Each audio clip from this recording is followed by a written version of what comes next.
नमस्कार दोस्तों, मैं जिस सबका स्वागत करता हूं आपके अपने यूट्यूब चैनल पे।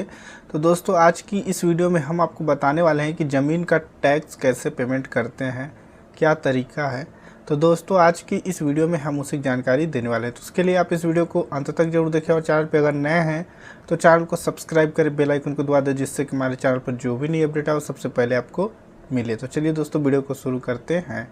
तो दोस्तों, अगर आपकी ज़मीन डाइवर्टेड है तो उसका एक टैक्स होता है जो कि आपको हर साल पेमेंट करना पड़ता है। तो उसको आप कैसे पेमेंट करें, क्या तरीका है, तो चलिए ऑफिशियल वेबसाइट पे विज़िट करते हैं और वहाँ से पेमेंट करने का पूरा जो प्रोसेस है सीखते हैं। तो दोस्तों, सबसे पहले आपको mp treasury.gov.in की जो ऑफिशियल वेबसाइट है उसको ओपन करना होगा। जब आप ओपन करेंगे आपके सामने कुछ इस तरीके का इंटरफेस सबसे पहले ओपन होगा। अब आप देखेंगे कि यहाँ पे बहुत सारे ऑप्शंस हैं। अब इसमें आपको करना क्या है दोस्तों, इधर लेफ्ट साइड में साइबर ट्रेजरी का एक ऑप्शन मिलेगा, तो आपको साइबर ट्रेजरी वाले ऑप्शन पे कर देना है क्लिक। तो आप जैसे ही साइबर ट्रेजरी वाले ऑप्शन पे करते हैं क्लिक, उसके बाद आपके सामने तीन ऑप्शंस मिलेगा। तो एक ऑप्शन मिलेगा साइबर ट्रेजरी, चालान सर्च और डिपार्टमेंटल इंटीग्रेशन। तो आपको करना है साइबर ट्रेजरी वाले ऑप्शन पे कर देना है क्लिक। जैसे ही आप साइबर ट्रेजरी वाले ऑप्शन पे क्लिक करते हैं तो आपके सामने कुछ इस तरीके के दो ऑप्शंस मिलेंगे, रजिस्टर्ड यूज़र, अनरजिस्टर्ड यूज़र। तो आपको करना क्या है दोस्तों, अनरजिस्टर्ड यूज़र वाले पे क्लिक करना है। रजिस्टर्ड यूज़र वो होते हैं जो कि डिपार्टमेंट के द्वारा किसी एक व्यक्ति को रजिस्टर्ड यूज़र के तौर पे आईडी पासवर्ड दिया जाता है। और अनरजिस्टर्ड यूज़र पे जैसे ही आप क्लिक करेंगे तो आपके सामने कुछ इस तरीके का ऑप्शंस मिल जाएगा। अब आपके सामने बहुत सारे ऑप्शंस मिलेंगे। कॉमन चालान का जो ऑप्शंस है, इसमें आप देख सकते हैं हर प्रकार के जो डिपार्टमेंट हैं उनकी लिस्ट मिल जाएगी। एक ऑप्शन मिलेगा रेवेन्यू का, तो आपको रेवेन्यू वाले ऑप्शन पे क्लिक करना है। जैसे ही रेवेन्यू वाले ऑप्शन पे क्लिक करेंगे आपके सामने कुछ इस तरीके का एक फॉर्म खुलेगा, चालान पेमेंट फॉर्म। तो आपके सामने डिपार्टमेंट में ऑटोमेटिक रेवेन्यू फिलअप हुआ मिलेगा। उसके बाद आपको बहुत सारे ऑप्शंस मिल जाएंगे, जैसे registration number, depositor oblique dealer name, office name, state, district और जो एड्रेस रिलेटेड डिटेल्स है। एड्रेस रिलेटेड डिटेल्स में आपको अपनी एड्रेस फिलअप कर लेना है। उसके बाद अदर डिटेल्स में मोबाइल नंबर, ईमेल आईडी और डेट फिलअप कर लेना। तो आपको सबसे पहले अपना जो नाम है, जिसके नाम से ज़मीन है उसका नाम फिलअप कर लेना है, यानी जिसके नाम से आपको टैक्स पेमेंट करना है उसका नाम। उसके बाद सन ऑफ लिख के उसके फादर का नाम लिख के पेमेंट कर लेना है, यानी फिलअप कर लेना है। फिलअप कर लेने के बाद अब आपको ऑफिस नेम में उस ऑफिस का नाम लिख देना है जहाँ पे आप इसको पेमेंट करके सबमिट करेंगे। जैसे कि अगर आपकी ज़मीन का टैक्स है तो आपको जो आपका सब डिविजनल मजिस्ट्रेट होता है यानी एसडीएम, उसका ऑफिस होता है, यानी उस ऑफिस में आप सबमिट करेंगे। यानी कहने का मतलब है कि अगर आपकी ज़मीन डाइवर्टेड है तो आपको एसडीएम ऑफिस में सबमिट करना होगा। अदरवाइज जो अन्य टैक्सेस होते हैं तो कुछ टैक्सेस तहसील ऑफिस में भी सबमिट किया जाता है। तो आपको एसडीएम या फिर सब डिविजनल मजिस्ट्रेट यहाँ पे फिलअप कर लेना है।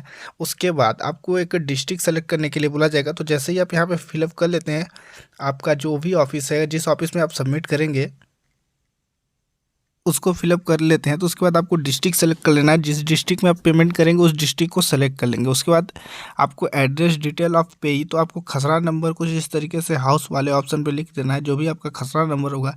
उसके बाद सिटी, यानी जिस गांव में आप रहते हैं या जहाँ की ज़मीन है उसको फिलअप कर लेना है। उसके बाद स्टेट अपना सेलेक्ट कर लेना है, मध्य प्रदेश या फिर जो भी आपका स्टेट होगा। उसके बाद डिस्ट्रिक्ट आप सेलेक्ट कर लें जिस डिस्ट्रिक्ट में आप रहते हैं। उसके बाद आपका अपना पोस्टल पिन कोड फिलअप कर लेना है। उसके बाद आपको अपना मोबाइल नंबर फिलअप कर लेना है। जो भी मोबाइल नंबर आप फिलअप करेंगे, जो एक्टिवेट मोबाइल नंबर होगा, तो आपके मोबाइल पर एक मैसेज जाएगा पेमेंट की, यानी जब पेमेंट कर लेते हैं तो एक रेफरेंस नंबर आपके मोबाइल पे जाता है कि आपका पेमेंट सक्सेसफुली हो गया है। उसके बाद आप इस तरीके से एक मेल आईडी फिलअप कर लें। उसके बाद फ्रॉम टू का ऑप्शन मिलेगा। जिस डेट से आप टैक्स पेमेंट करना चाहते हैं, जिस ईयर का, उस फाइनेंशियल ईयर को यहाँ पे इस तरीके से कैलेंडर वाले आइकन पे जाके उस ईयर को सेलेक्ट करें। उसके बाद उस मंथ को सेलेक्ट कर लें। उसके बाद उस डेट को सेलेक्ट कर लें। इस तरीके से सेलेक्ट करने के बाद टू डेट वाले ऑप्शन पे जाएं। उस डेट को सेलेक्ट करके यहाँ पे इस तरीके से सेलेक्ट करें और नीचे में एक ऑप्शन मिलेगा हेड ऑफ अकाउंट का। तो हेड ऑफ अकाउंट वाले ऑप्शन पे जैसे ही क्लिक करते हैं, इतने प्रकार के ऑप्शंस आपके सामने ओपन होगा। तो आप अपना जो भी जिस भी तरीके का पेमेंट है उसको सेलेक्ट कर लें। अगर आपका डाइवर्टेड लैंड का है तो आप इस तरीके से ऑप्शंस को सेलेक्ट कर लें। उसके बाद पर्पस में भूभाटक लिख लें। तो दोस्तों कुछ इस तरीके से सेलेक्ट करने के बाद अमाउंट पूछा जाएगा, तो जितना भी अमाउंट आपका टैक्स अमाउंट होगा उसको सेलेक्ट करके नीचे में क्लिक हेयर टू ऐड चालान वाले ऑप्शन पे क्लिक कर देना है। उसके बाद नीचे में स्क्रॉल करेंगे, इस तरीके से आपका लिखा हुआ मिलेगा। नीचे में आएंगे, पेमेंट डिटेल्स वाले ऑप्शन पे क्लिक करना है और वहाँ पे बैंक नेम पूछा जाएगा। तो बैंक नेम में बहुत सारे ऑप्शंस मिलेगा, bank of Baroda, bank of Maharashtra, Canara, ICICI bank, Punjab national, state और बहुत सारे ऑप्शंस मिलेंगे। एक अदर बैंक का ऑप्शन मिलेगा, UPI का मिलेगा, क्रेडिट कार्ड, डेबिट कार्ड के लिए भी ऑप्शंस अवेलेबल हैं। तो जिस भी तरीके से आप पेमेंट करना चाहते हैं उसको सेलेक्ट कर लें इस तरीके से। उसके बाद नीचे में आएंगे, कन्फर्म का ऑप्शन मिलेगा। अगर आप दोस्तों बैंक में मैनुअली जाकर पेमेंट करना चाहते हैं तो ओवर द काउंटर का ऑप्शन मिलेगा, उस पर क्लिक करके भी कंफर्म करके सबमिट कर सकते हैं। अगर ऑनलाइन पेमेंट करना है तो ऑनलाइन वाले सेलेक्ट करके कंफर्म वाले ऑप्शन पे क्लिक करें। उसके बाद कैप्चा कोड आपके सामने इस तरीके का ओपन होगा, उस कैप्चा कोड को इस तरीके से फिलअप करें। उसके बाद सबमिट वाले ऑप्शन पे क्लिक कर दें। इस तरीके से ऑप्शन मिलेगा, do you want to submit, submit वाले ऑप्शन पे क्लिक करके ओके कर दें। इस तरीके का एक URN नंबर जनरेट होगा, इसको नोट कर लें, क्योंकि अगर एरर आता है पेमेंट करने के बाद इसी URN नंबर से आप इसको नोट करके सर्च कर सकते हो। ओके पहले ऑप्शन पे क्लिक करें, इस तरीके का ऑप्शन आपकी स्क्रीन पे ओपन होगा। तो आप देख सकते हैं आपके सामने कुछ इस तरीके का इंटरफेस मिलेगा। वेलकम टू SBO यानी state bank multi option payment system का ऑप्शन आपके सामने ओपन होगा। यहाँ पे आप SBI की नेट बैंकिंग से, अदर बैंक के नेट बैंकिंग से, SBI की क्रेडिट कार्ड डेबिट कार्ड से, अदर बैंक के डेबिट क्रेडिट कार्ड से, UPI POS जिस भी तरीके से पेमेंट करना चाहते हैं उसको पेमेंट करने के लिए ऑप्शंस मिल जाएगा। तो आप यहाँ से सेलेक्ट करके जिस भी तरीके से पेमेंट करना चाहते हैं पेमेंट कर लें।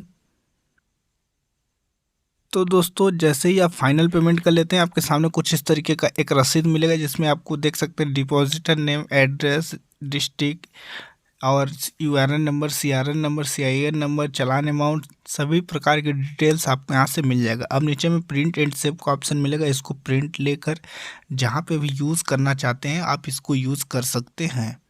तो दोस्तों कुछ इस तरीके से आप ऑनलाइन जो ज़मीन के टैक्स है उसको पेमेंट कर सकते हैं, यानी भूभाटक, प्रीमियम और अर्थदंड और जितने भी प्रकार के टैक्सेस होते हैं ज़मीन के, उसका जो अमाउंट है पेमेंट ऑनलाइन कर सकते हैं। अगर आपको ये वीडियो अच्छी लगे तो वीडियो को लाइक करें और चैनल पे अगर नए हैं तो चैनल को सब्सक्राइब कर ले। तो धन्यवाद दोस्तों इस वीडियो को देखने के लिए।